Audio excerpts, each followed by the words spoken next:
চিটাগংয়ের কোথায় সবথেকে মজাদার বাংলা খাবার পাওয়া যায় আজকে পিরিয়ড হবে সেটা নিয়ে। আসসালামু আলাইকুম everyone, I hope you all are doing good. Last time আমি যখন বিট চটলার খাবার একটা পোস্ট দিই তো অনেকে আমাকে বলেছেন যে মেম্বার হোটেলে খাবার খেতে, আর এটা নাকি অনেক পুরনো রেস্টুরেন্ট চিটাগংয়ের এবং বেশ ফেমাস। মানে চিটাগং থেকে এমন কোনো মানুষ নেই যারা মেম্বার হোটেলে খায় নাই। মেম্বার হোটেলের সবথেকে ইউনিক পার্ট হচ্ছে ওরা না টেবিলের সামনে আপনার সব ধরনের খাবার দিয়ে দেবে, যেটা আমি আগে আমি কোনো রেস্টুরেন্টে দেখি নাই। কারণ ইউজুয়ালি দেখা যায় কি আমরা গরু মাংস অর্ডার করলে হয়তো হাড়ির থেকে আমাদের চোখের সামনে তুলে দেয়, বাট এখানে ভর্তা থেকে শুরু করে সব ধরনের মাংস আপনার চোখের সামনে টেবিলে দিয়ে দেয়। আর যখন আপনার টেবিলে দেয় তখন আপনি নিজ থেকে চুজ করতে পারেন আপনি কোন ধরনের ভর্তা খান, কোনটা খেতে চান, আর ওখান থেকে আপনার খাবারের বিলটা ফিক্স করে ফেলে। এখন মনে করেন এখানে 10-20 ধরনের ভর্তা ছিল, এখান থেকে আমি 2-3টা ভর্তা যদি নিয়ে থাকি আমাকে সেই 2-3টা ভর্তারই বিল দেওয়া লাগবে। আর এখানে অনেক ধরনের কারি, মুরগির মাংস, কবুতরের মাংস, চিংড়ি মাছ, হাঁস ভুনা, চিকেন গ্রিল সবকিছু একসাথে থাকে। তো আমি যদি যে কোনো একটা কারি নেই সেটার বিলটাই আমাকে দিতে হবে। আর ওখানে স্টাফগুলো এতটা বেশি অ্যাক্টিভ, প্রত্যেকটা টেবিলে বলতে গেলে একটা স্টাফ থাকেই। ইভেন তো রেস্টুরেন্টটা কিন্তু বেশ পুরানো, মানে একদম বাংলা হোটেল, যেটা বেসিক্যালি মেম্বার হোটেল তো লোকাল একটা ইটারি। কারণ আপনি ওই আশা নিয়ে আসবেন না যে একদম এসি আলা একটা জায়গায় আপনি আরামসে খাবেন, ইটস নট লাইক দ্যাট। যেহেতু প্রচুর ভিড় থাকে তো এনভায়রনমেন্টটা ওরকমই। তো আমি বলবো মেন্টালি আপনি ওভাবে রেডি হয়ে আসেন। ভিতরে জায়গা, তার ভিতরে আরেকটা জায়গা আছে বসার, তার ঠিক লেফট সাইডে হচ্ছে কিচেন, যেখানে আর কি একের পর এক খালি ভর্তা রিফিল হচ্ছেই তো হচ্ছেই। আমি জাস্ট ভাবি যে ওরা এত খাবার একদিনে কত রান্না করে, আর ডিমান্ডও কিন্তু প্রচুর বেশি। ওনাদের নিজ মুখে শুনে নেন। চিংড়ি লাড়াচা, কানপুরি ভর্তা, করলা ভর্তা, ফুলকপি, ভেন্ডি ভর্তা, সরা ভর্তা, বাঁধাকপি, গাজর ভর্তা, কাঁচকলা, মিষ্টি কুমড়া, বালাচা, কাস্তি, চিংড়ি গুঁড়া, কালো জিরা, মিষ্টি শুটকি, রুই মাছ, আলু ভর্তা, ডিম ভর্তা, সয়াবিন ভর্তা, ভেট্টা মাছের ভর্তা, লাল মরিচ ভর্তা, বেগুন ভর্তা, টমেটো ভর্তা, কচু শাক ভর্তা, ডাল ভর্তা, চিকেন ভর্তা, পেঁপে ভর্তা, রসুন ভর্তা, তিলশুটকি ভর্তা, চিংড়ি ভর্তা, সিম ভর্তা, পটল ভর্তা, কাঁকড় ভর্তা, করলা ভর্তা।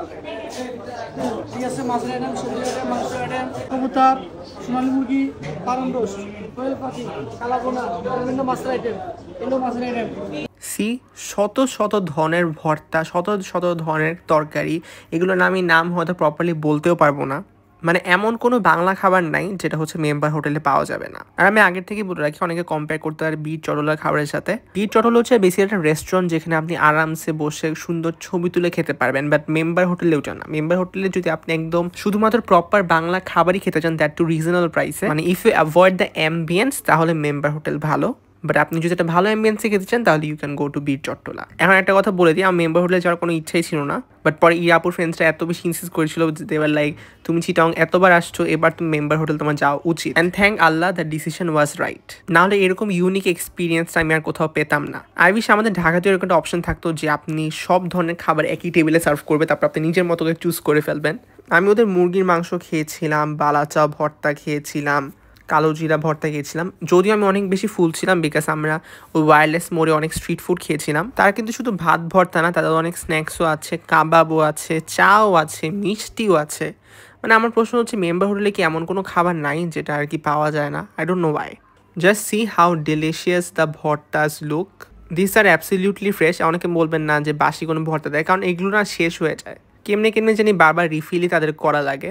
আই জাস্ট হোপ তারা যেন ফুড কোয়ালিটিটাকে এরকম মেনটেন করে রাখে। আর আইটি আমাকে বলতে হবে যেটা হচ্ছে লোকেশনটা, এটা হচ্ছে চিটংয়ের আগ্রাবাদ এরিয়াতে যে ওয়্যারলেস মোড়টা আছে যেখানে অনেক স্ট্রিট ফুড বসে, তার ঠিক একটু সামনের দিকে আপনি পেয়েছেন মেম্বার হোটেল। আর তাও যদি চিনতে অসুবিধা হয় আপনি আশেপাশে কাউকে জিজ্ঞেস করে নেবেন, তারাও চিনিয়ে দিবে। এছাড়া গুগল ম্যাপ তো আছে। আর আপনারা যদি এরকম চান আমি এরকম র্যান্ডম চিটংয়ের প্লেসগুলো আরেকটু কভার করি, আমাকে প্লিজ কমেন্ট সেকশন জানাবেন যে আমার নেক্সট কই যাওয়া উচিত। তো নেক্সট টাইম যখন ভিজিট করবো I will make sure I will cover those places and আপনাদেরকে জেনুইন ফুড রিভিউটা জানাবো। অলসো হ্যাঁ, কাবাব, পরোটা, পুরি বাদে তাদের কিন্তু আবার মিষ্টিও আছে। জোকস অ্যাপার্ট, মেইন কোর্সের মতো তারা আপনার চোখের সামনে অনেক ধরনের ডেজার্ট সার্ভ করে দিবে। তো আপনি যেটা খেতে চান সেটাই আপনি চুজ করে নেবেন। যেমন আমার ফ্রেন্ডরা ট্রাই করেছিল ওদের মালাই চপটা, যেটা খুবই নরম ছিল, একদম মুখে দিলেই মিশে যায়, আর মিষ্টির লেভেলটা বেশ ব্যালেন্স ছিল। So this was my overall experience at member hotel. আপনাদের যদি ভিডিওটা ভালো লেগে থাকে আমাকে অবশ্যই কমেন্টে জানাবেন। Happy eating.